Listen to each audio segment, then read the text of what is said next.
My husband is probably cheating on me with his co-owner.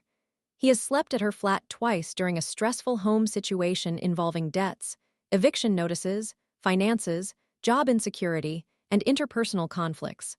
My husband, Henry, and I have been experiencing significant challenges as a couple and as a family over the past few weeks due to conflicts, financial issues, debts, and job uncertainty.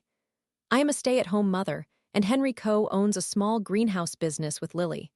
We reside with his extended family, including his parents, our children, and his 2 siblings in our hometown. We find ourselves deeply in debt. His business is struggling, and we have received an eviction notice due to unpaid loans and debts. Amidst all this turmoil, I have been apprehensive that he may be unfaithful with Lily, as their interactions appear unusual, and he has stayed at her apartment twice so far. I witnessed them together, and they seemed a bit too intimate. He has not been coming home, and our arguments have escalated. My mother-in-law is suspicious of his actions. Lily and Henry are getting closer as he seems to be leaning on her for support during this stressful time.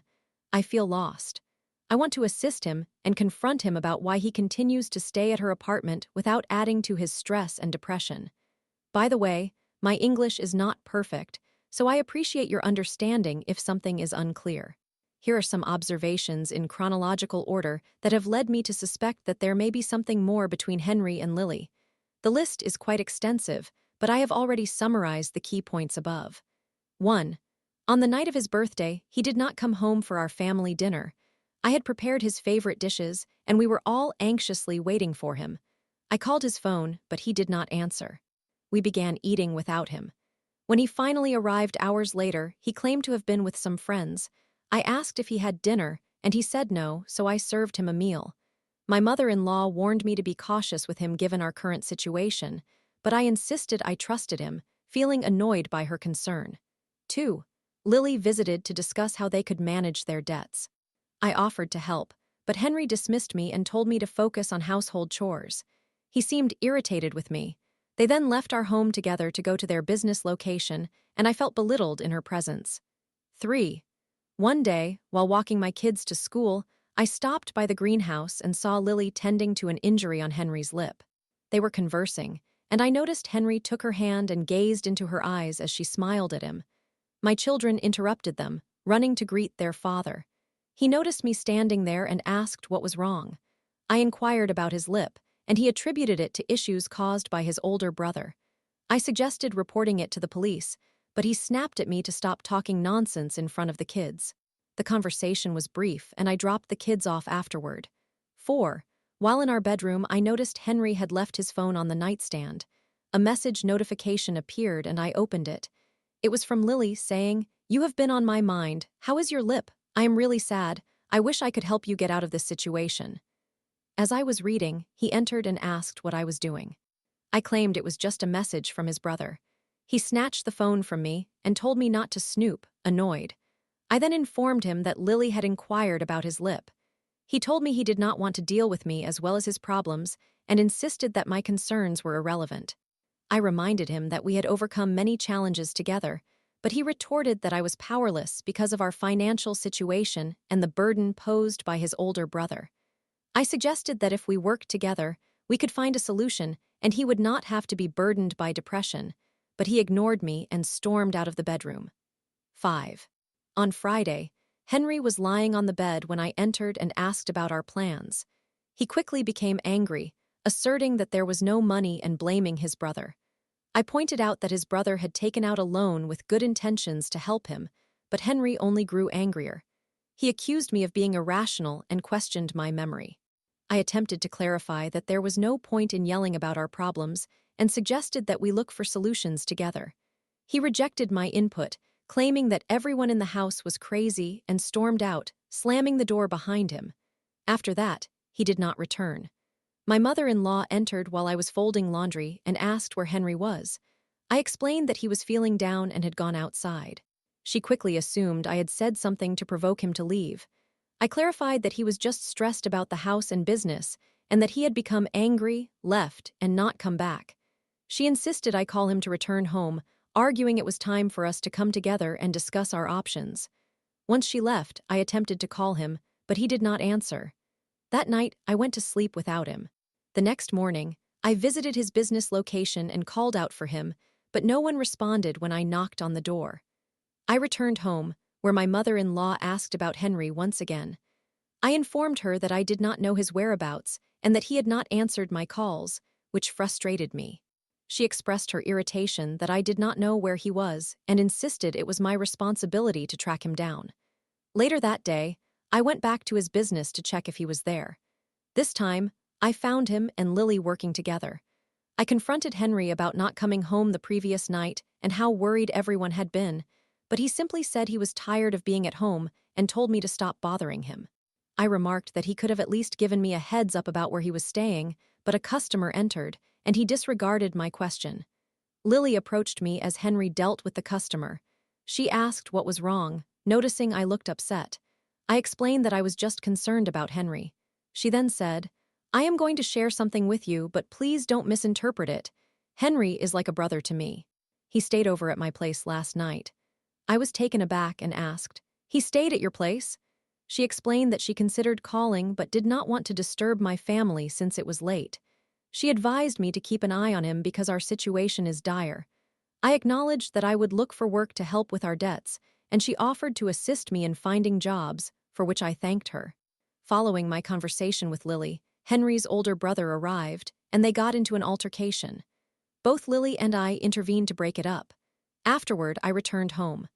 Later, Henry came back, appearing beaten up from his fights with those demanding repayment on the loan. His brother came back to discuss the situation, but once again, they ended up fighting. Henry left the house again and did not return that night. The following morning, during breakfast, my mother-in-law asked about Henry's whereabouts, reiterating that he was a married man. I informed her that he was likely at his business. She insisted that I find him and bring him home to help the family, also suggesting that I contact his other sibling for support. I went outside and called Lily to see if she knew Henry's location. After getting her address, I went to her apartment. She informed me that he had stopped by early in the morning to drop off their pet bird and that he was in a very bad state, quickly falling asleep once he lay down. When I entered the flat, I saw Henry sleeping on a couch in the living room, still in the clothes from the day before. He woke up and asked what I was doing there. I explained that we were packing due to the eviction notice and that his mother needed him to be with the family. He resisted, saying he couldn't face them during this difficult time and would not bear to look at our children's faces. Lily chimed in, agreeing with me, urging him to come back home. Eventually, he reluctantly agreed, and we all left together. Story 2. Aita for punishing my autistic daughter by taking her phone away after finding out she's venting on her TikTok account about how my husband and I treat her. I understand this is an extensive narrative, and I apologize if some sections are difficult to follow. However, I kindly ask you to read the entire story, as I am seeking assistance and perspectives from others.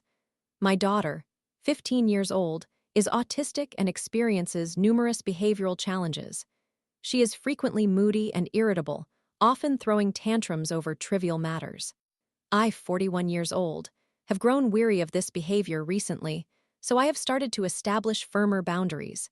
She has a fascination with parenting and the correct approach to it, often criticizing both me and my husband, 47 years old, regarding our disciplinary methods when we respond to her misbehavior. We typically inform her that our actions are not harmful and that most parents would resort to much stricter measures. She tends to portray herself as the victim whenever one of us raises our voice or uses strong language in response to her misbehavior. Lately, I have been overhearing her speak in her room about my husband and me, seemingly discussing how we treat her. This morning, I listened at her door and could hear her expressing her views on parenting and venting about us. When I knocked and she invited me in, I noticed her holding her phone oddly, so I inquired about it. She claimed she was merely scrolling through YouTube and talking to her stuffed animal, which I suspected was not true. I informed her that I could hear her conversation and warned her not to be speaking to anyone online.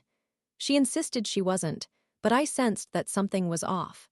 I asked to see her phone, which she initially resisted, so I threatened to involve her father to take it from her. Understanding the seriousness of my warning, she eventually surrendered it. Upon checking, I found she was on YouTube Shorts, so I closed it and accessed the recently used apps, discovering TikTok. When I clicked on it, the app restarted, and I navigated to her profile, uncovering her TikTok account without our prior knowledge. The account name was either LaylaGirl90 or LaylaGirl360. As I scrolled through her videos, the first two seemed typical, but the third one captured my attention.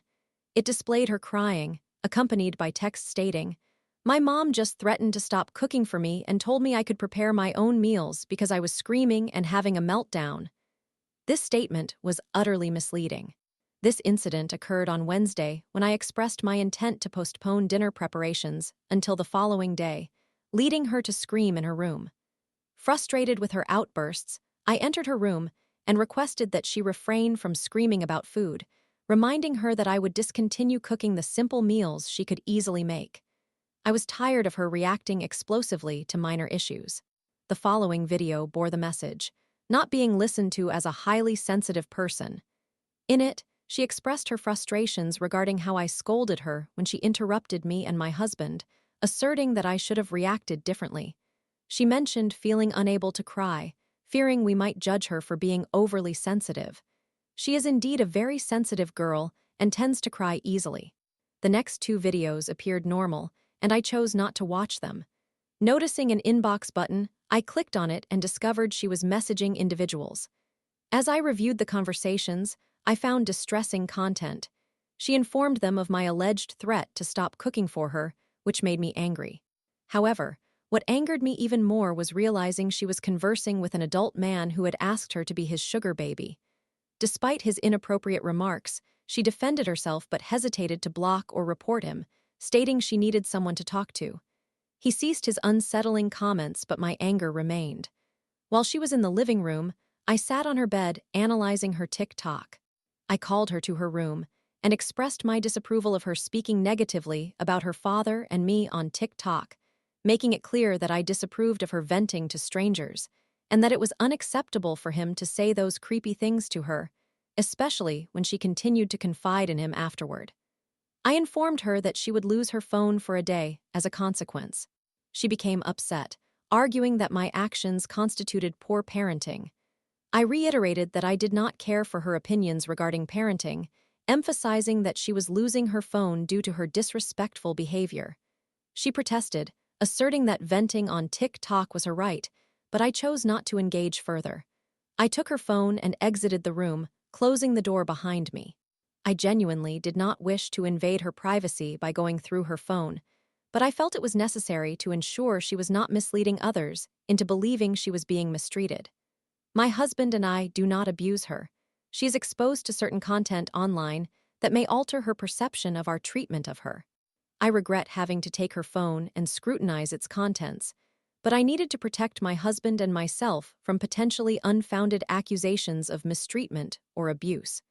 Reddit, am I the asshole for disciplining my daughter by taking away her phone after discovering she was venting about my husband and me on her TikTok account?